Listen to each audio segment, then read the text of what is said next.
Halo, selamat malam. Berjumpa kembali bersama saya Wong Ganteng sak ndonyo. Bagaimana saya membantu dan mohon untuk tidak menyebutkan nama dan identitas karena percakapan kita akan saya naikkan ke konten YouTube. Bagaimana, Mbak? Oh iya, makasih. Iya. Ini Mas.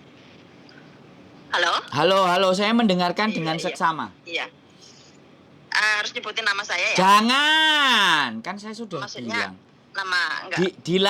Dilarang menyebutkan Iya. identitas siapapun, bahkan nama sampean sendiri. Oke? Siap. Iya. Gimana? Gini Mas, dulu kan saya kan pernah ngeplay di Badan Visa kan di sini. Ya. Mungkin ya tanggal mana? Mungkin berapa tahun? 2 tahun yang lalu. Siap. Terus sampai nunggu sampai 2 tahun Mas. Misalnya cok jale dewan sih saya kasih mami tongton wah. Terus terus ditolak Mas. Alasannya katanya saya pernah di Lowu dengan alasan soalnya nggak pernah di penjara Mas. Terus. Terus alasannya begitu. Terus aku bilang kena di penjara karena apa? Karena sehari dulu kan pernah ketangkap bekerja karena pakai KTP saya itu pakai KTP palsu gitu. Oke. Terus tapi kan kasus saya yang maksudnya pakai KTP palsu itu kan udah berlalu hampir lebih dari 5 tahun. Ya, terus? Ya begitu. Terus ada suatu saya pernah dibantu oleh ini emang yang di yang di Yaumate itu alasannya juga begitu dan mereka juga bilang lah iya kenapa kok mereka menolak gitu soalnya kan kamu kan case kamu yang maksudnya yang bermasalah itu kan udah berlalu 5 sampai 6 tahun yang lalu. Terus dalam kurun waktu ini kan kamu maksudnya nggak ada masalah lagi tuh jadi saya nggak tahu. Ya begitu. Terus saya mau terus ini kan saya udah berhenti mau play lagi juga saya masih mau nanya-nanya dulu soalnya kan ya kasusnya kayak gitu itu alasannya gitu itu loh Mas. Soalnya masalah dari saya gitu bukan dari suami saya. Nggak tahu bagaimana menurut Mas Andro itu masih ada solusi masih ada kesempatan saya untuk mengeplay visa dependent nunggu anak saya umur berapa? Katanya ada yang bilang begini, iya memang itu katanya udah nggak bisa. Ntar bisanya lagi itu nunggu anak kamu umur sampai maksudnya sekarang kan udah mereka punya KTP kan yang belum ada fotonya gitu nunggu mereka umur berapa 16 tahun atau berapa tahun itu baru bisa gitu loh Mas. Nah, sekarang statusnya sampean apa berarti? Status saya paper. Oke. Jadi tapi hubungan sama suami aman? Ya aman. Iya, nggak ada masalah apapun. Nah, terus anak sampean 1 apa 2? Anak saya 2. Oh. Jadi kalau sampean mau berusaha apply lagi, yang maju suami. Halo? Halo ya. Yang maju suami sampean, yang memohon ke mereka ke imigrasi. Kalau kemarin waktu apply yang nyodorin siapa? Yang garantorin suami saya. Enggak yang nyodorin, yang ngurus. Oh, yang kadang-kadang saya kadang-kadang bareng sama suami saya gitu. Tapi yang nyodorin yang masukin pertama kali dokumen saya. Oke. Mas. Dicoba lagi yang nyodorin suami dan suami bikin keterangan bahwa saya butuh istri saya ini untuk bisa dapat dependen karena suatu saat kami akan jalan-jalan ABCD bla bla bla bla. Saya mohon untuk officer atau sir. Jadi dia bikin surat pernyataan khusus, pernyataan sendiri untuk memohon agar sampean kan sebagai ibunya kan ada juga akte lahirnya anaknya sampean. Nah, siapa tahu nanti sekarang sudah berbeda akhirnya dan juga melihat anak sampean 2 kadang-kadang juga butuh jalan-jalan ke luar negeri dan ABCD siapa tahu kan kayak gitu. Sampean coba lagi nggak apa-apa kesempatan kedua dicoba terus disampaikan dan yang maju semuanya suaminya bukan sampean lagi yang menyodorkan suaminya yang memohon suaminya yang meminta suaminya. Lah, suami sampean KTP terus bekerja. Iya Mas. Bekerja di government atau wirausaha? Dia kerja di restoran. Oh. Jadi ada MPF-nya kan, ada bayarnya juga kan? Apanya Mas? Ada MPF, bayar pajak. Iya bayar juga. Nah, makanya nanti diusahakan suami sampean yang maju lagi kesempatan berikutnya. Jadi dia membuat surat ya, surat sendiri khusus untuk meminta bahwa kadang-kadang saya membutuhkan anak-anak saya untuk jalan-jalan ke luar negeri dan ditemani istri saya karena saya harus bekerja mencari uang. Kan kayak gitu kan juga bisa alasan. Bisa, karena anak saya nggak mungkin akan pergi kemana-mana terus tidak ada yang mengawasi sedangkan saya harus bekerja. Intinya membuat alasan itu yang logis dan masuk akal agar bisa diterima. Oh begitu. Iya. Karena sekali lagi menurut saya ya memang sampean pernah punya catatan, rekor dan bagus. Tapi kalau yang memohon suami sampean kan beda. Iya. Atau sampean bikin surat pernyataan bahwa saya tidak akan mengulangi lagi perbuatan itu dan saya mengakui bersalah ABCD dan bla bla bla bla bla. Seperti itu kan bisa jadi nanti ketika sampean sudah kan kasusnya sudah selesai terus ada pengampunan dan siapa tahu sampean mulai dikasih dependent visa. Sekali lagi sekali lagi bisa kita coba dan saya cuman berpikir bahwa Hong Kong itu memang positive thinking. Menurut saya, asalkan term and condition, jadi persyaratannya atau dasar-dasar permohonannya itu logis dan masuk akal. Jadi seperti itu. Ya kan suatu ketika kan nanti ada kepentingan anak saya barangkali kuliah ke UK dan itu yang menulisnya adalah suami sampean. Jadi sebagai pemohon adalah orang yang berKTP Hong Kong. Dan saya ibaratnya ada juga saya akan mengatur istri saya supaya tidak melawan hukum. Saya akan menasehati istri saya. Dan saya yang menggaransi saya bisa menata istri saya untuk tidak melakukan tindak kriminal dalam bentuk apapun. Kan bisa kayak gitu kan? Bikin lagi surat pernyataan. Ya kan? Karena dulu 2 tahun pernah masuk dan digagalin kan siapa tahu. Kalau memang ada rezeki dan ternyata sampean juga berbuat baik, tidak ada masalah kan ya siapa tahu. Ya, apapun kan boleh dicoba. Lagian kan tidak merugikan siapapun dan kita kan berusaha seperti itu kan untuk anak kita. Mau gak mau kan itu kan anak-anak lahir di Hong Kong itu generasi-generasi penerus Hong Kong. Kalau mereka konsen, mereka paham, ini ibunya. Jadi apapun juga tergantung dari ibunya untuk didik anak ini. Gitu.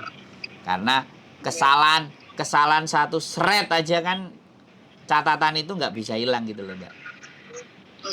Iya, makanya nggak apa-apa dicoba saja dan kita sambil berdoa ya mudah-mudahan ada jalan dan suami sampean juga mau. Yang jelas pasti keluarga kan. Pasti saling mendukung kan. Saya seneng kalau ada yang cerita kayak sampean kayak gini kan. Artinya pengalaman baru. Dan ketika kita nanti mencoba lagi dan ternyata berhasil dan sampean berbagi buat teman-teman kan berarti masih ada Mas. berarti kemarin itu begini. Saya pernah nanya ke sudah nanya kemana pun Mas. Ada lagi yang saya pernah nanya itu ke lawyer Mas. Katanya katanya kemungkinan bisa, tapi harus bayar lawyernya 40-50 ribu. Tapi maksudnya kemungkinan itu nggak ada 10% Mas gitu. Jadi aku kan pikir-pikir lagi, aku udah bayar ke lawyer 40 ribu sampai 50 ribu, tapi kemungkinan nggak ada 10%, berarti aku ibaratnya saya membuang uang dong. Ya, iya, makanya kan bagaimanapun ceritanya ya yang bisa menggaransi diri sampean sendiri, sampean bisa nulis juga surat pernyataan, suami sampean juga bisa meminta dan memohon ke pihak imigrasi gitu loh. Karena dulu pernah ada saya yang istrinya OS kemudian paper sekarang juga dapat permanen. Anaknya cuma 5. Dan itu drama. Dan suaminya mohon maaf sekali lagi, mohon maaf, suaminya itu kriminal, suka bunuh orang. Oh, maksudnya orang Hong Kong sini. Iya, orang Hong Kong, punya preman. apa sama ini rekod kriminal gitu. Ya, preman. Kita bicaranya kalau orang Indonesia ya preman. Tapi alhamdulillah istrinya dapat KTP. Dapat permanen 2019 kemarin. Saya tahu sendiri, saya ngerti orangnya. Saya ngerti suami istri itu. Saya kenal anak-anaknya semuanya. Jadi sekali lagi selalu akan ada kesempatan. Apalagi suami sampean kan pekerja keras dan tidak melakukan hal-hal yang nggak baik. Kalau dia memohon, dia bikin surat, dia bikin baik-baik, sampean ada pernyataan, ya kan siapa tahu kan, namanya juga usaha. Nggak usah keluarin duit banyak-banyak. Kalau memang nggak bisa ya nggak masalah lah, apapun ceritanya. Tapi dicoba 2 kali, 3 kali, 4 kali, 5 kali, 6 kali, dicoba terus nggak ada masalah. Iya. Karena bagaimanapun kan demi anak. Iya. Jadi yang dijadikan tolak ukur itu hati nurani. Hong Kong masih punya hati nurani. Dan sos. Iya. Oke? Iya. Ada lagi Jadi, kira-kira yang mau dibahas? Iya Mas, kenapa? Ya ada lagi yang mau dibahas. Ya cuma maksudnya kan yang utama itu kita ngasih pernyataan, suami saya harus ngasih surat pernyataan begini, terus saya juga harus menulis surat pernyataan sendiri, begitu ya, dilampirkan gitu. Terus intinya kan permohonan. Jadi persyaratannya kan banyak banget lah Mas itu. Jadi kan selain daripada persyaratan dokumen itu harus kita lampirkan pernyataan dari suami dan pernyataan dari diri saya sendiri gitu ya. Iya, jadi memohon. Jadi dia datang, kemudian bikin surat, terus memohon. Ya, awalnya memohon. Kira-kira untuk agar supaya istriku dapat dependen, biar bisa ngajak anak-anakku jalan atau mungkin sekolah di luar negeri untuk balik ke Hong Kong, kan saya nggak mungkin bisa karena saya kerja. Boleh nggak surat saya diberikan keringanan, saya diberikan bantuan, atau saya ditolong kayak gitu. Jadi kita memohon gitu pihak imigrasi. Itu suami sampean. Jadi yang berjuang suami sampean. Iya. Harus suami sampean yang berjuang, nggak boleh sampean yang maju. Terus kalau dia bilang ya sudah, besok istrimu suruh ke sini gini, harus dilengkapi ini begitu. Oke, ya sudah jalanin. Jadi pertama itu suami saya harus datang ke sana dulu sambil membawa surat permohonan gitu aja dulu ya Bang. Ya, jadi ngomong, aku itu berkeluarga, aku tuh punya anak 2, aku punya istri gitu kan. Istriku begini, dari dulu kita apply nggak masuk, kita udah pernah nyoba. Kira-kira ada kesempatan nggak buat istri saya harus melakukan apa supaya kalian mau memberikan istri saya untuk dependent visa. Saya kepingin anak-anak saya juga pinter suatu ketika kalau ada yang sekolah ke luar negeri atau sekedar jalan-jalan kan mereka bisa jalan-jalan, saya cukup bekerja aja, saya nggak bisa nungguin, kan kayak gitu tuh. Sampean kan ngerti kan, ketik bahasa saya seperti ini kan sampean ngerti maksudnya nanti akan seperti apa kan, sampean bisa memahami kan dan menceritakan ke suami kan. Iya. Ini kan bagian dari usaha yang nggak perlu mengeluarkan uang gitu loh, ngerti kan? Kalau justru kita sodorin uang dan semuanya, Hong Kong itu kan nggak kayak gitu. Paham nggak? Pengacara apa semuanya Hong Kong itu kan nggak korup. Iya. Tapi dia pakai hati. Buktinya sampean punya anak 2, sampean masih diizinkan tinggal walaupun sampean minta paper. Saya nggak ngerti papernya sampean itu setelah punya suami apa sebelum punya suami sampean sudah paper, kan itu persoalannya. Sebelum saya nikah saya udah paper. Nah, di situ kan persoalannya. Berarti kalau sampean yang maju sendiri ya nggak dihargai karena sampean sendiri sudah memutuskan untuk paper. Tapi kalau suami sampean yang maju, nah itu bisa jadi pertimbangan gitu. Iya. Pada prinsipnya karena saya ada cerita 4 orang ya memang paper tapi bisa dapat dependent visa dia dapat. Yang sudah terbukti permanen 1. saya sudah tahu sendiri. Anaknya 5. Ya itu tadi yang saya ceritakan. Jadi Iya. menengok dan melihat kasus itu kan, nah jadi kalau Hong Kong itu jangan diantem uang. Hong Kong nggak butuh uang kita. Hong Kong itu butuh kita taat, patuh, Iya. teratur, mereka atur, kita bisa. Nah, Hong Kong itu butuh begitu. Iya. Siap? Terus ada lagi Mas, Gimana? saya itu pernah nanya sama itu ada juga mungkin ya juga YouTuber Mas, YouTuber di Hong Kong juga, itu namanya KC siapa sih, pernah sekali aku telepon itu KC Yuni. Ya terus? Pernah dengar nggak? Ya. Nah saya juga pernah ya, juga saya cerita sama gitu, sama saya juga cerita sama dengan yang saya cerita sama Mas Andro. Siap. Terus dia bilang begini, ya emang soalnya kamu kan pernah punya kriminal dengan KTP palsu, jadi ya mungkin itu kemungkinan besar ya maksudnya sulit gitu. Terus aku kan jadi mau mencoba lagi itu kan nyali saya kan udah nggak ini Mas gitu loh. Terus katanya dia bilang, KC Yuni bilang, ya mungkin itu kamu kesempatannya masih ada, tapi nunggu anak kamu gitu loh, yang garantorin anak kamu, bukan suami kamu gitu.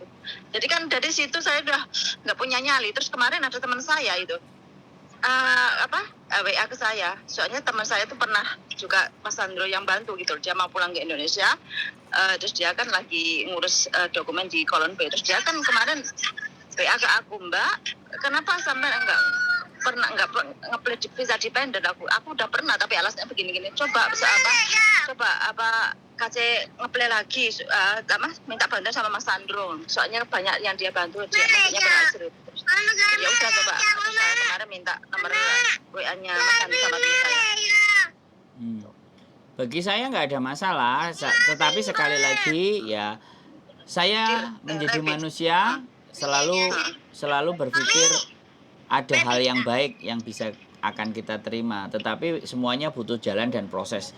Dan sekali lagi saya tidak pernah menjanjikan apapun ya dalam pembicaraan ini, tetapi tidak ada salahnya kita mencoba hal-hal yang baru.